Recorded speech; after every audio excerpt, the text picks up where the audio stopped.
semakin baik kan itu show.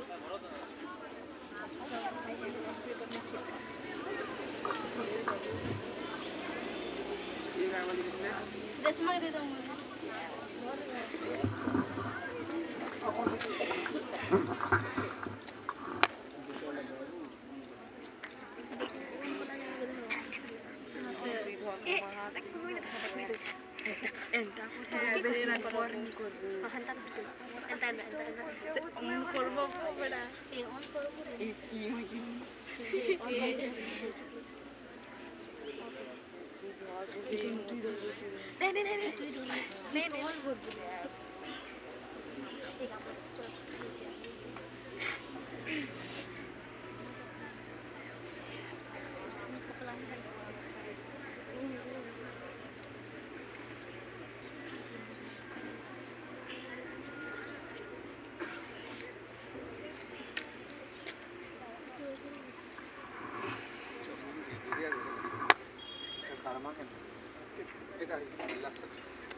Punjab Sindhu Gujarat Maratha Dravid Utkal बंगा विंध्य हिमाचल जमुना गंगा उच्चल जलधि तरंग तब शुभ नामे जागे तब शुभ आशीष मागे गाये तब जय गाथा जन गण मंगलदायक जय हे भारत भाग्य विधाता जय हे जय हे जय हे जय जय जय जय हे।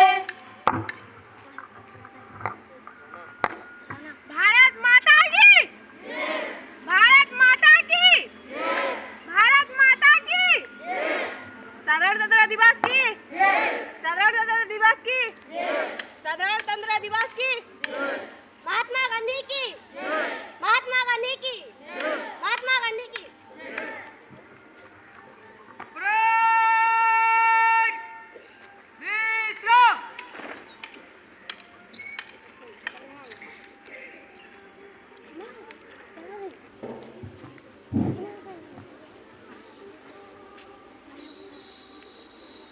उपस्थित समस्त कर्मचारी वृंद निमंत्रित अतिथि वृंद एवं स्नेहर छात्र छात्री माने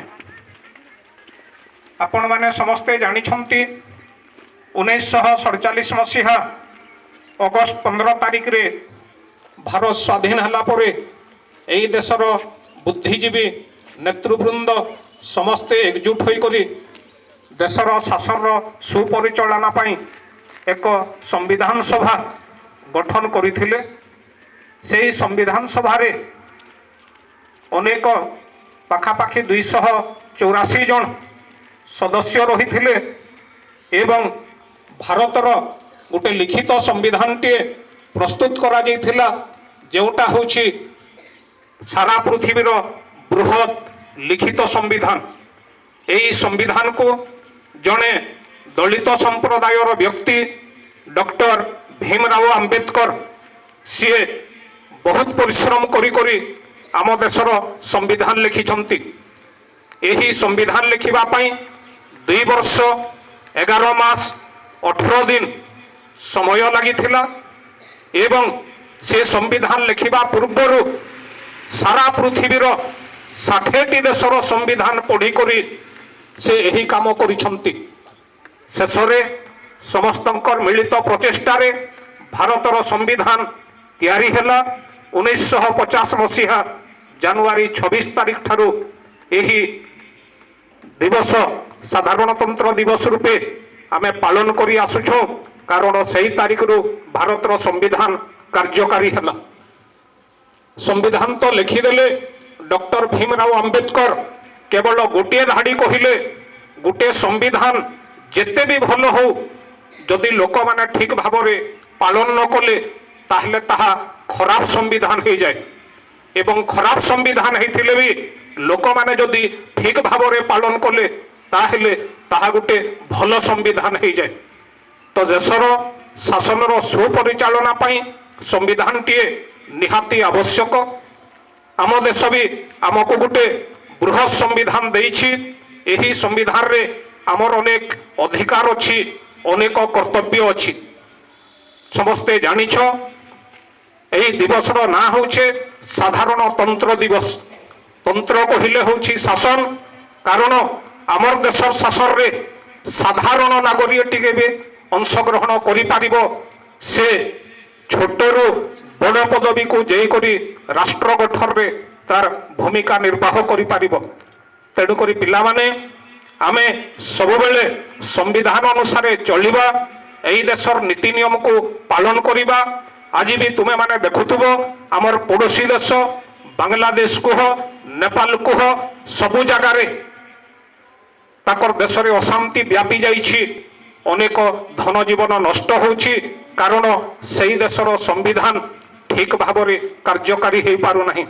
ତେଣୁକରି ଆଜି ଏହି ସାଧାରଣତନ୍ତ୍ର ଦିବସରେ ଏହି ଜାତୀୟ ପତାକା ତଳେ ଆମେ ସମସ୍ତେ ଏକଜୁଟ ହୋଇକରି ଶପଥ ନେବା, ଆମର ଦେଶର ସମ୍ବିଧାନକୁ ମାନିକରି ଚଳିବା, ରାଷ୍ଟ୍ର ଗଠନରେ ଆମର ସହଯୋଗ କରିବା।